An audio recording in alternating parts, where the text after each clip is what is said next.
Good morning વિદ્યાર્થી મિત્રો, આપણે લાસ્ટ લેક્ચરની અંદર આણ્વીય કક્ષકો વિશેની વાત ચાલુ છે. મેં તમને થોડીક એની મર્યાદાઓ કહી દીધી છે કે આપણે માત્ર 10 જ આણ્વીય કક્ષકો અભ્યાસ કરવાની છે, અને તે પણ કઈ તો કે S અને P કક્ષકોની.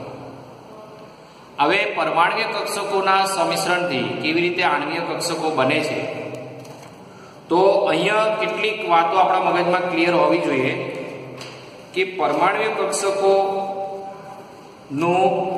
જે રૈખિક સંગઠન થાય, એકબીજા સાથે ઓવરલેપિંગ થાય, એકબીજા સાથે ભેગી થાય, તો કે એ કઈ કન્ડિશન પર કામ કરે, કઈ શરતો પર કામ કરે. તો અહીંયા એક પ્રશ્ન છે કે આણ્વીય કક્ષકોની રચના માટે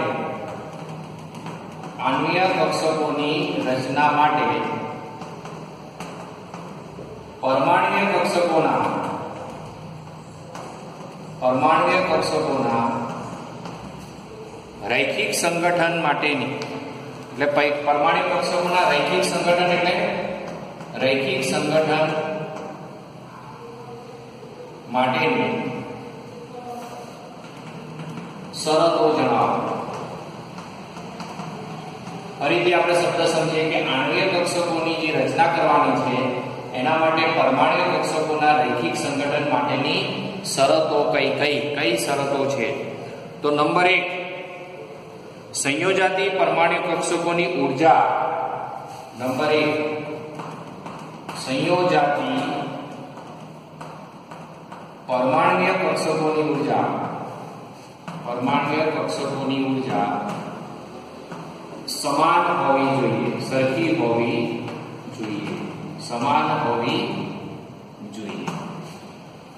તો હવે હું એક સાઈડ પર આણ્વીય કક્ષક ચિતાર દોરી રહ્યો છું, સમજવાની કોશિશ કરજો. આણ્વીય કક્ષક ચિતાર એટલે કે એની રૂપરેખા દોરી રહ્યો છું. તો આ બાજુ મેં બતાવું છું,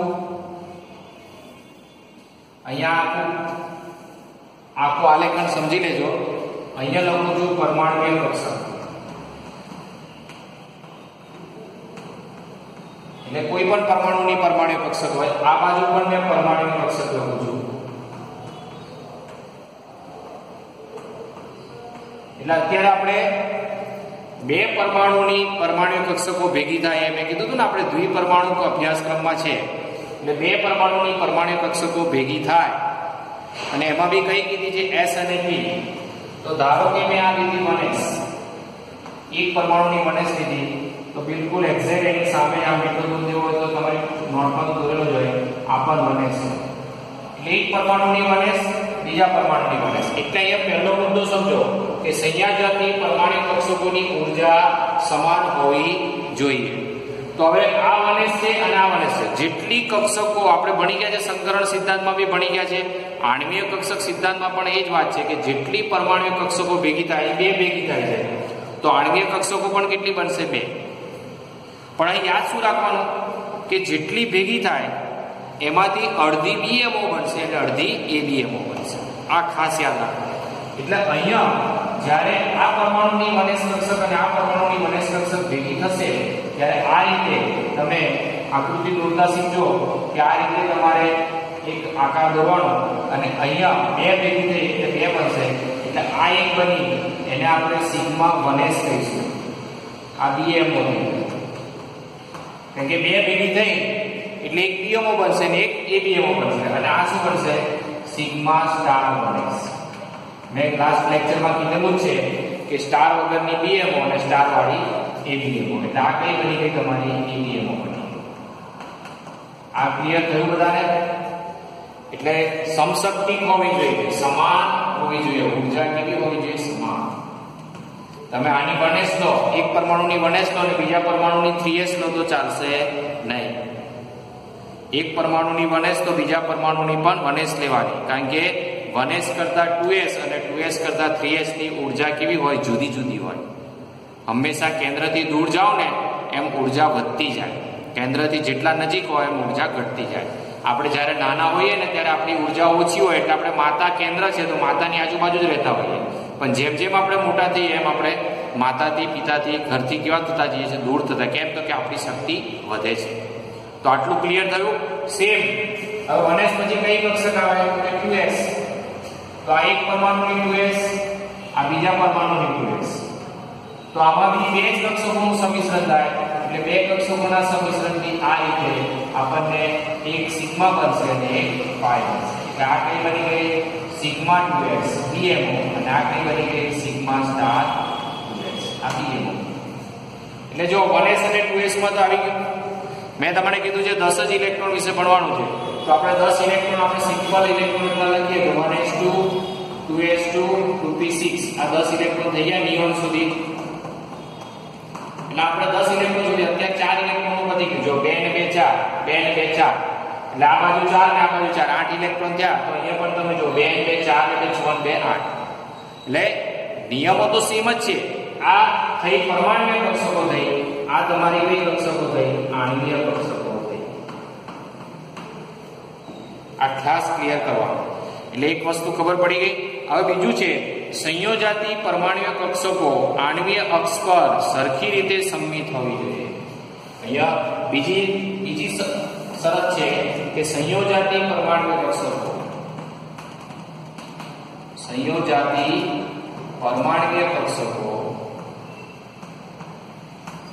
એ અક્ષ પર સરખી રીતે સંમિત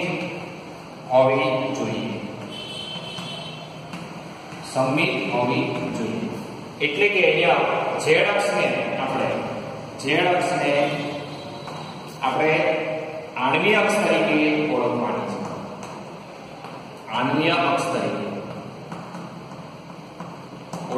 છે. એટલે હવે સિમ્પલ હવે આપણે એક નવી કોમ્બિનેશન લઈએ તો કે p કક્ષક. હવે 2p આવે. હવે આપણને ખબર છે કે 2p માં 3 કક્ષકો હોય પેટા કક્ષક 2px 2py અને 2pz. હવે અહીંયા સમજી લેજો આ 2px 2py અને 2pz, 2px 2py અને 2pz, અને અહીંયા પણ એ રીતે 2px 2py અને 2pz. તો આ કક્ષકોનું સમિશ્રણ થશે તો શું થશે? તો હવે અહીંયા ધ્યાન આપજો કે z ને આપણે અક્ષ તરીકે લેવાનું છે. એટલે સૌથી પહેલા આપણને સિગ્મા બને z કક્ષકમાં. એટલે અહીંયા એક પરમાણુની 2pz અને બીજા પરમાણુની 2pz એ સમિશ્રણમાં ભાગ લેશે, અને સમિશ્રણમાં ભાગ લેશે એટલે એ એક સિગ્મા સ્ટાર બનાવશે અને એક પાઈ સ્ટાર બનાવશે. એટલે અહીંયા ધ્યાનમાં લેવું. તો આ રીતે થોડુંક ચિત્ર દોરવાની પ્રેક્ટિસ કરજો એટલે ખાસ તમને આવડી જાય. કે આ પ્રેક્ટિસ કરવાથી આવડશે. આ એક બેઝિક ફોર્મેટ હું તમને બનાવી આપું છું આ રીતે. કારણ કે અહીંયા કેટલી કક્ષકોનું 3 2px 2py 2pz અને 2px 2py 2pz એટલે કેટલી કક્ષકોનું સમિશ્રણ થવાનું 6. તો અહીં વચ્ચે કેટલી આવશે? 6. તો અહીંયા તમે જુઓ તો કે આ તમારી થઈ સિગ્મા 2pz. જો x અક્ષ પર લીધું એટલે સિગ્મા બંધી રચના. કારણ કે z અક્ષને આપણે આણ્વીય અક્ષ તરીકે લઈએ છીએ. તો આ સિગ્મા 2pz થઈ. તો આ કઈ થઈ? Sigma star 2pz. અને હવે આપણે પાઈ 2px અને પાઈ 2py એ સમશક્તિક લેવાની છે. એટલે સમશક્તિક લેવાથી અહીંયા તમારે પાઈ 2px અને પાઈ 2py એટલે અહીંયા હું લખું છું પાઈ 2px બરાબર પાઈ 2py. તો આ સમીકરણ થયું એક આની 2p એક આની 2p એક આની 2py આની 2py. હવે અહીંયા જે અબંધકારક છે પ્રતિબંધકારક છે પાઈ સ્ટાર 2px બરાબર પાઈ સ્ટાર 2py. એટલે આ સ્ટાર વાળી બધી કઈ થઈ ABMO અને આ કઈ થઈ BMO. એટલે જેટલી કક્ષકોનું સમિશ્રણ થાય એમાં અડધી BMO છે અડધી ABMO છે. પણ પહેલું સમિશ્રણ કોણામાં થશે? BMO માં થશે. કારણ કે BMO ની શક્તિ ઓછી. આવભાવના સિદ્ધાંતો કામ કરે કે નીચી શક્તિ ધરાવતી કક્ષકમાં પહેલા ઇલેક્ટ્રોન ભરાય પછી ઊંચી શક્તિમાં જાય. પછી 2s નો વાળો તો નીચી શક્તિ ધરાવતીમાં પહેલા જાય પછી 2s માં જાય. પછી આ ત્રણમાં પહેલા ભરાય પછી ઊંચીમાં જાય. એટલે પહેલા BMO ભરાય પછી ABMO, પહેલા BMO પછી ABMO, પહેલા BMO પછી ABMO. આ ખાસ ધ્યાન રાખવાનું. એટલે અહીંયા હાવભાવ, હુંડ અને પાવલિંગના નિયમનું પાલન થાય. હવે હુંડનો નિયમ ક્યાં કામ લાગશે? તો અહીંયા તો કે સમાન શક્તિ ધરાવતી છે. આપણે જેમ અહીં લખતા હતા ને 2p5 હોય તો 2p5 આ રીતે બતાવતા હતા. આ ત્રણ કક્ષક થઈ 2px, 2py અને 2pz. તો હુંડના નિયમમાં 5 ઇલેક્ટ્રોન આ રીતે બનાવતા હતા. પહેલા બધા આયુર્વેદ મૂકતા હતા, વધુમાં વધુ ઇલેક્ટ્રોન અયુગ્મિત રહે, પણ હવે બે બાકી રહે એટલે પછી યુગ્મિત કરવા પડે. કેવું? અહીંયા પણ 1 2 3 અને 4. 1 2 3 અને 4. બે હોય તો બે અહીંયા નહીં મૂકી દેવાના, એક અહીં મૂકવાનું, એક અહીં મૂકવાનું. 3 હોય તો 1 2 3, 4 હોય તો 1 2 3 4. એવું અહીંયા પણ 1 ને 2 હોય તો 1 3 હોય તો 1 2 3 અને 4 હોય તો એટલે કોઈ. અને હવે ત્રીજો નિયમ આવી ગયો કે કોઈ પણ કક્ષક હોય કે પેટા કક્ષક હોય વધુમાં વધુ કેટલા ઇલેક્ટ્રોન સમાઈ શકે? 2. તો આમાં 2 2 4 જો 2 ને 2 4 ને 2 6 ને 2 8 ને 2 10 ને 2 12 ને 2 14 ને 2 16 ને 2 18 ને 2 20. એટલે આ ચિતાર આપણા મગજમાં ફિટ કરી લેજો. અને સાથે સાથે હું એમની શરતો પણ સમજાવી રહ્યો છું કે સમમિતિ સંયોજાતી પ્રમાણિક કક્ષકો અક્ષ પર સરખી રીતે, જો આ એક જ અક્ષ પર આવે અને સરખી રીતે સમિશ્ર થાય. અડધી બીએમઓ હોય, અડધી એબીએમઓ હોય. એવી રીતે અહીંયા એક ત્રીજું વાત આપી છે કે સંયોજાતી પરમાણુ કક્ષકો મહત્તમ માત્રામાં સમિશ્રણ થવું જોઈએ. શું કીધું છે? ત્રીજી અભિધારણા શું કીધી છે? કે મહત્તમ માત્રામાં સમિશ્રણ થવું જોઈએ. મહત્તમ માત્રામાં સમિશ્રણ થવું જોઈએ. અને એટલે આપણે શું કહી શકીએ છીએ? મહત્તમ માત્રામાં સમિશ્રણ થાય એટલે આણ્વિક કક્ષકના કેન્દ્રો કેન્દ્ર વચ્ચે ઇલેક્ટ્રોન ઘનતા ધરાવે. જે આણ્વિક કક્ષકોના કેન્દ્ર વચ્ચે ઇલેક્ટ્રોન ઘનતા વધારે. તો આ શરતોનું પાલન થાય તો આપણે આ રીતે આણ્વિક કક્ષકો રચી શકીએ છીએ. એટલે આણ્વિક કક્ષકો કેટલા પ્રકારની? 2 પ્રકારની, બીએમઓ અને એબીએમઓ. તો આ આપણે થોડું આગુ પાછું લીધું છે જેથી તમને મગજમાં સહેલાઈથી ક્રમ ખબર પડી જાય. આપણે આ રીતે આટલું જ ભણવાનું છે. આના પરથી જુદા જુદા અણુઓના ચિતાર દોરતા શીખીશું, ઇલેક્ટ્રોન રચના લખતા શીખીશું. પણ અત્યારે આપણે એક મોસ્ટ ટાઈમની પ્રશ્ન ભણી રહ્યા છીએ. 2 માર્કનો પ્રશ્ન પૂછાય છે કે પરમાણ્વીય કક્ષકોના રૈખિક સંગઠન. આપણે ભણી ગયા છે કે પરમાણ્વીય કક્ષકોનું રૈખિક સંગઠન, એમાં આપણને હાઇડ્રોજનના ઉદાહરણથી સમજાવવામાં આવ્યું છે. પરમાણ્વીય કક્ષકોનું રૈખિક સંગઠન થી આણ્વીય કક્ષક રચાય છે તે ઉદાહરણથી સમજાવો. હવે આપણે બધી વાતો સમજી ગયા છે કે જેટલી પરમાણ્વીય કક્ષકો ભેગી થાય એમાં અડધી કેવી હોય? બીએમઓ હોય અને અડધી એબીએમઓ હોય. તો અહીંયા આપણે સિમ્પલ એક હાઇડ્રોજનનું ઉદાહરણ લઈએ. H2 અણુ બનાવવો છે. તો આપણને સિમ્પલ ખબર પડી જાય કે એક હાઇડ્રોજનને આપણે Ha કહીએ તો એની ઇલેક્ટ્રોન રચના શું થાય? 1s1.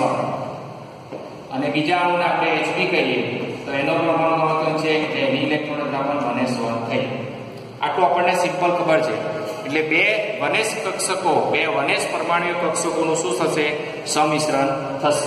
એટલે અહીંયા આપણે એક ચિતાર દોરીએ. અહીંયા જો સમજાવવું તમને તો અહીંયા ધ્યાન આપજો કે આપણે કેવી રીતે રૈખિક સંગઠન થાય. તો એક બાજુ આપણે હાઇડ્રોજનની પરમાણ્વીય કક્ષક લખવાની,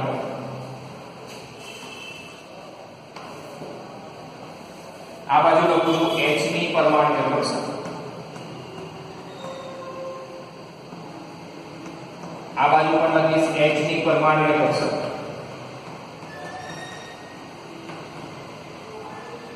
અને આ બાજુ લખીશ H2 ની આણ્વીય કક્ષક.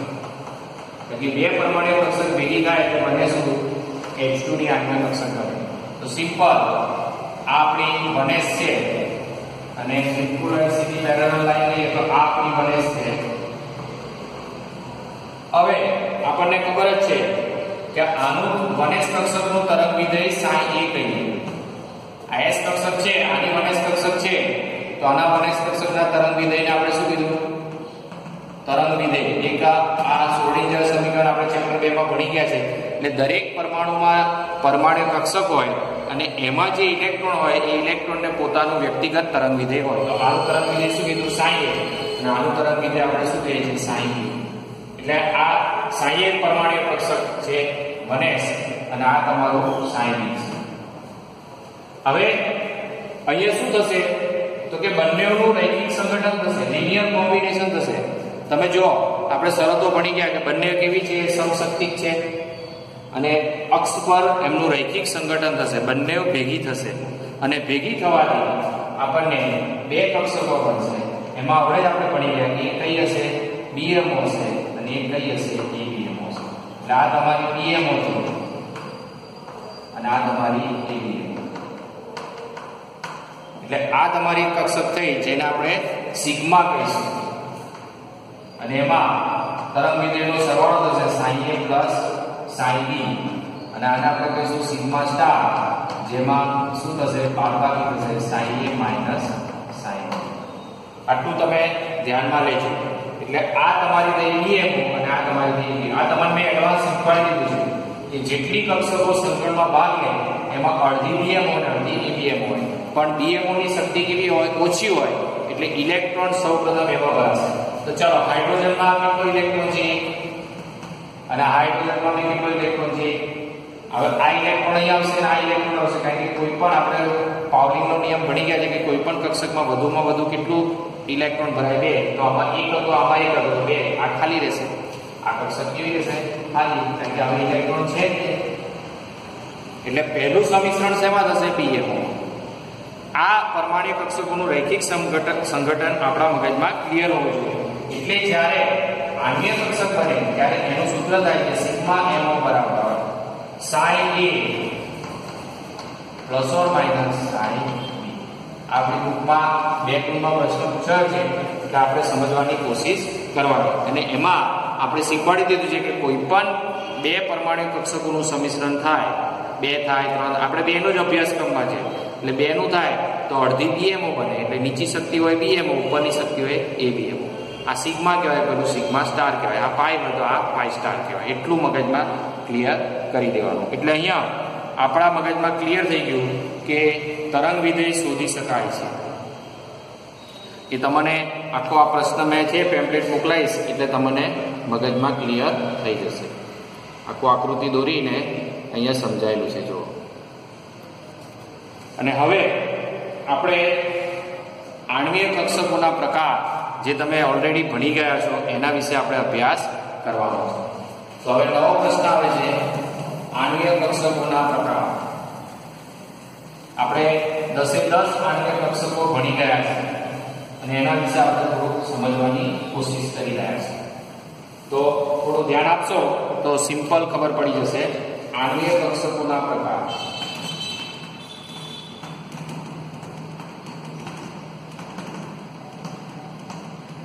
અને અથવા કરીને પૂછ્યું છે SS, SP, SS અને PP પરમાણ્વીય કક્ષકોના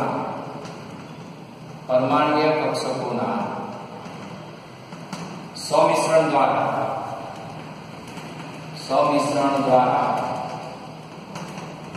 સિગ્મા, સિગ્મા સ્ટાર, પાઈ, પાઈ સ્ટાર આણ્વીય કક્ષકોનું નિર્માણ સમજાવો.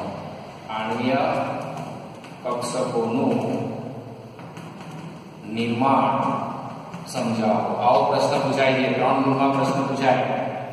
આણ્વીય કક્ષકના પ્રકાર સમજાવો અથવા આવો પ્રશ્ન બી પૂછાઈ શકે કે SS કક્ષકનું, PP કક્ષકનું. હમણાં મેં ચિત્ર દોર્યો ને. S માં કઈ કક્ષકો? 1s અને 2s અને P માં કઈ કક્ષકો? 2px, 2py અને 2pz. તો જે અક્ષ પર થાય એ સિગ્મા સમિશ્રણ થાય અને લંબ થાય એ પાઈ સમિશ્રણ થાય. તો અહીંયા દરેક સમિશ્રણ આપણે સમજવાની કોશિશ કરીશું. તો અહીંયા પહેલું છે એ તમારું કયું છે? 1s સમિશ્રણ. 1s હમણાં જ મેં દોર્યું. તો કે બે 1s કેન્દ્રો કક્ષકો બે કેન્દ્રો પર કેન્દ્રિત થયેલી હોય છે અને તેમનું રૈખિક સંગઠનથી બે આણ્વીય કક્ષકો રચે છે. જે બંધ અક્ષની આસપાસ સમમિત હોવાથી તેમને સિગ્મા 1s અને સિગ્મા સ્ટાર 1s તરીકે ચિહ્નિત કરવામાં આવે છે. એટલે અહીંયા તમે જોઈ લો કે 1s 1s કક્ષકનું સમિશ્રણ, પહેલું સમિશ્રણ બનાવીએ છીએ આપણે, એમાં અહીંયા સિમ્પલ આ તમારે આ રીતે ધ્યાનમાં રાખવાનું. તો આ તમારી છે 1s કક્ષક, આપણે અહીંયા બોક્સ લઈએ છીએ, આ 1s કક્ષક, આ 1s કક્ષક. એટલે આ તમારી કઈ થઈ? પરમાણ્વીય કક્ષક થઈ. આ તમારી કઈ થઈ? પરમાણ્વીય કક્ષક થઈ. તો વચ્ચે કઈ કક્ષક બને? આણ્વીય કક્ષક બને. એટલે દરેક કક્ષામાં આવું થાય. એટલે અહીંયા આણ્વીય કક્ષક થવાથી કેટલી બનશે? 2 બનશે. આ શીખવાડેલું છે મેં. એક કઈ બનશે? તો કે BMO, ને એક કઈ બનશે? ABMO. તો આને આપણે શું નામ આપીશું? Sigma 1s. આને નામ આપીશું શું આપણે? Sigma star 1s. એટલે આ તમારી થઈ BMO અને આ તમારી થઈ ABMO. એટલે પ્રકારમાં આપણે શીખવાડેલું છે કે 2 પ્રકાર છે, BMO અને ABMO. આપણે આગળના લેક્ચરમાં શીખી ગયા છે, તો ડિટેલમાં આવવા જતા નથી. એટલે આ વસ્તુ આપણા મગજમાં ક્લિયર થઈ ગઈ છે. સિમ્પલ વાતો છે. એટલે તે જ પ્રમાણે હવે આ 2s માં પણ આવું થાય. આ 2s કરજો તો આ 2s થઈ જાય, તો આ સિગ્મા 2s થઈ જાય, આ સિગ્મા સ્ટાર 2s થઈ જાય. એટલે 1s અને 2s માં તો કોઈ પ્રશ્ન છે નહીં, એમાં તો આપણને ઈઝીલી સમજ પડે છે. હવે આપણે ડમ્બેલ કક્ષકોનું જોઈએ. તો ડમ્બેલ કક્ષકો માટે p કક્ષક માટે એટલે SS નું તો બધાને સમજ પડી ગઈ કે SS માં શું હોય? સિગ્મા 1s તો sigma star 1s, sigma 2s તો સિગ્મા સ્ટાર 2s. આ બધી કઈ થઈ? ABM એન્ટીબોન્ડિંગ. તો આ બધી કઈ થઈ? EM. આટલું તો આપણને સમજ પડી ગઈ. એટલે S કક્ષકમાં SS માં આપણને સંમિશ્રણ કેવી રીતે થાય છે, રૈખિક સંગઠન કેવી રીતે થાય છે, એના વિશે આપણે સમજી લીધું. હવે p કક્ષકની વાત છે. તો p કક્ષકમાં મેં તમને કીધું છે કે આપણે અહીંયા સિમ્પલ ધ્યાનમાં લેજો કે ધારો કે આપણે 2pz કક્ષક લીધું, 2pz. હવે 2pz કક્ષકનો આપણને સમજ પડી જવી જોઈએ. હું જરા હવે કેવી રીતે ચિત્રાંકન કરું છું, બુકમાં આપ્યું છે એ રીતે કે આપણે ગુણના નિયમ પ્રમાણે શીખવાડેલું છે કે કક્ષકને બોક્સમાં દર્શાવતા 2pz 2pz છે. હવે આના સમિશ્રણથી શું થશે? તો આપણને ખબર છે કે 2 ભાગ લીધો, આ પરમાણ્વીય કક્ષક છે, આ પરમાણ્વીય કક્ષક છે, તો આ બનશે આણ્વીય કક્ષક. હું જરા શોર્ટમાં લખ્યું છે એટલે સમજી લેજો. હવે શું થાય છે જો, તો કે અહીંયા આમાં ધારો કે એક જ ઇલેક્ટ્રોન છે, આમાં એક જ ઇલેક્ટ્રોન છે, તો બંને ઇલેક્ટ્રોન શેમાં આવશે? અહીંયા BMO માં જ આવશે. એટલે આ થયું તમારું સિગ્મા 2pz અને આ તમારું થયું સિગ્મા સ્ટાર 2pz.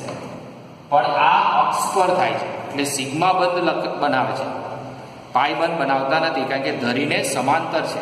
તો અહીંયા જો હું દોરીને બતાવું છું તમને કે આ એક પરમાણુની 2pz, આ એક પરમાણુની 2pz છે, બરાબર. ધારો કે એ પોઝિટિવ સમિશ્રણ થાય તો બીજા પરમાણુની 2pz છે. હવે એમનું પોઝિટિવ સમિશ્રણ થયું, આનું તરફ વિધેય કયો ગયું? ધારો કે આપણે sin કરી દઈએ, sin A અને આ sin B. આ પોઝિટિવ સમિશ્રણ થયું તો આપણને જવાબ કેવો મળશે? આવો મળશે. આપણને જવાબ આવો મળશે, આ રીતે બે કોમ્બિનેશન થી પોઝિટિવ સમિશ્રણ થશે. એટલે અહીંયા તમે જોઈ શકો છો કે અહીંયા પોઝિટિવ છે, અહીં નેગેટિવ છે, અહીં પોઝિટિવ છે, નેગેટિવ છે.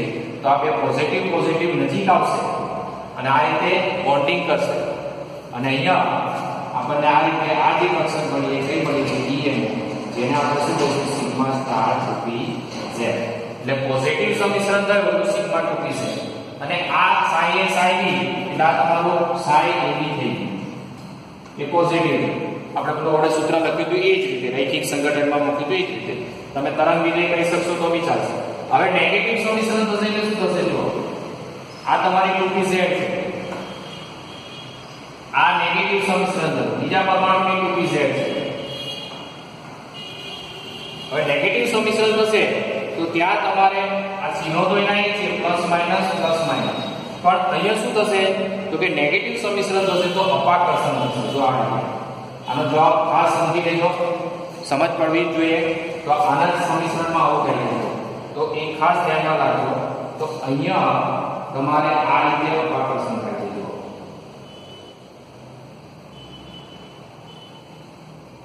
વચ્ચે આ રીતે અપાકર્ષણ થાય છે. જો એટલે આ તમારી કઈ થઈ એબીએમ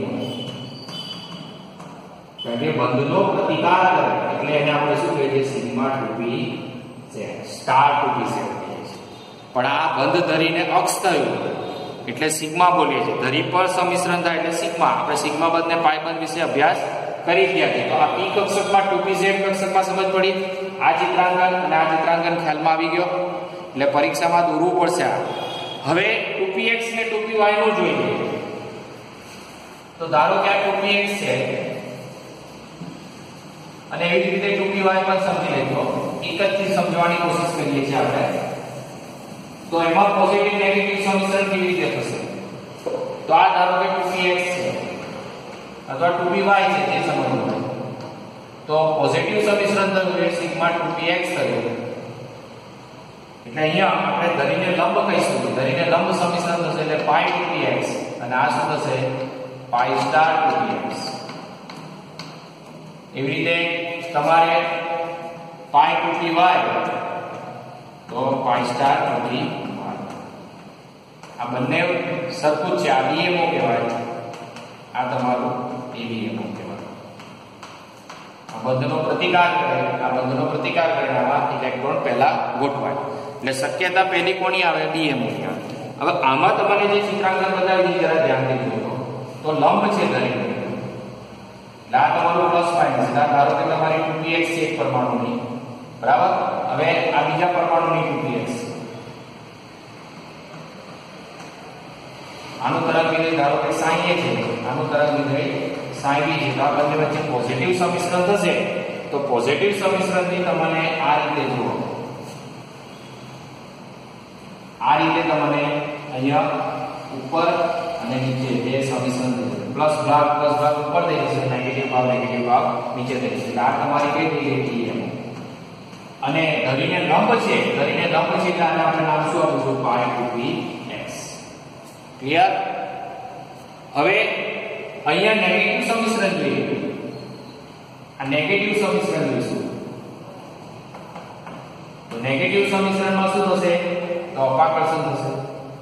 આ રીતે આખો અપાકર્ષણ જો આ ભાગ આખો આમ થઈ જાય, આ ભાગ આખો આમ થઈ જાય, પેલો ભાગ આખો આમ થઈ જાય, આમ થઈ જાય. પ્લસ અપાકર્ષણ માઈનસ. આ તમારું કઈ થઈ ગયું એબીએમ. અને ધરીને લંબ છે એટલે આપણે શું કહીશું પાઈ સ્ટાર 2px. અને આપણે શું કહીશું પાઈ સ્ટાર 2px. એટલે આ વસ્તુ આપણા મગજમાં ક્લિયર હોય છે. હવે ધારો કે 2py છે તો 2py કરો. આ 2py થઈ ગયું. 2py માં બી એવું થશે કારણ કે બંને કેવી છે સમશક્તિક છે. અહીંયા 2py કરી દેશો, આ 2py કરી દેશો. આ પાઈ સ્ટાર શું થઈ જશે 2py pm. અને એવી રીતે આને 2py નેગેટિવ સમીકરણ થશે તો પાઈ સ્ટાર 2py થશે. એટલે અહીંયા આપણા મગજમાં ખાસ ક્લિયર થઈ જવું જોઈએ કે બંધકારક પાઈ કક્ષકો આંતરકેન્દ્રીય અક્ષને ઉપર, આ ખાસ યાદ રાખજો, અને નીચે વધારે ઇલેક્ટ્રોન ઘનતા હોય છે. પાઈ સ્ટાર બંધકારક આણ્વીય કક્ષકોની કેન્દ્રો વચ્ચે શું હોય છે? નોડ હોય છે. આ ખાસ ધ્યાન રાખજો. પાઈ હોય આ પોઝિટિવ છે, પાઈ 2px છે કે પાઈ 2py છે. તો આ કેવી છે? આંતરકેન્દ્રીય અક્ષને ઉપર અને નીચે, આંતરકેન્દ્રીય અક્ષને ઉપર અને નીચે શું ધરાવે છે? તો કે ઇલેક્ટ્રોન નીચે વધારે ઇલેક્ટ્રોન ઘનતા હોય છે. નીચે વધારે ઇલેક્ટ્રોન ઘનતા હોય છે. એટલે ઇલેક્ટ્રોન ઘનતા એટલે ઇલેક્ટ્રોન હોવાની સંભાવના વધારે. જો ઉપર અને નીચે. આ શું થયું? કેન્દ્રીય અક્ષ. આ અક્ષ છે, આ અક્ષ છે. અક્ષને ઉપર અને નીચે ઇલેક્ટ્રોન ઘનતા વધારે હોય છે. અને પાઈ સ્ટારમાં શું કીધું? તો પાઈ સ્ટારમાં અહીંયા શું કીધું?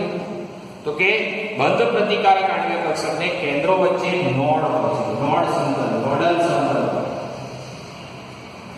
કેન્દ્ર વચ્ચે નોડલ સમતલ હોય. નોડ એટલે જ્યાં ઇલેક્ટ્રોન હોવાની સંભાવના લગભગ કેવી હોય? 0. ઇલેક્ટ્રોન હોય છે. એટલે આ રીતે આપણા મગજમાં અહીંયા ધ્યાનમાં રાખવાનું, આ મેં લખેલું છે નોડલ સમતલ હોય છે. છેક નીચે લખ્યું છે કેન્દ્રને નોડલ સમતલ હોય છે. તો અહીંયા આપણે ખૂબ અગત્યનો પ્રશ્ન ભણ્યા, 2 પ્રશ્નો અગત્યના ભણ્યા. એમાં બંને પ્રશ્નો બહુ જ મહત્વના છે અને આટલું આપણને આવડે એટલે પછી હવે આણ્વીય કક્ષકોની અભિધારણા આવડશે અને આપણે જુદા જુદા અણુઓના ચિતાર દોરતા શીખી શકીશું. તો અહીંયા આટલું આપણે રાખીએ છીએ. આ લેક્ચર આપણે અહીંયા પૂર્ણ કરીએ છીએ.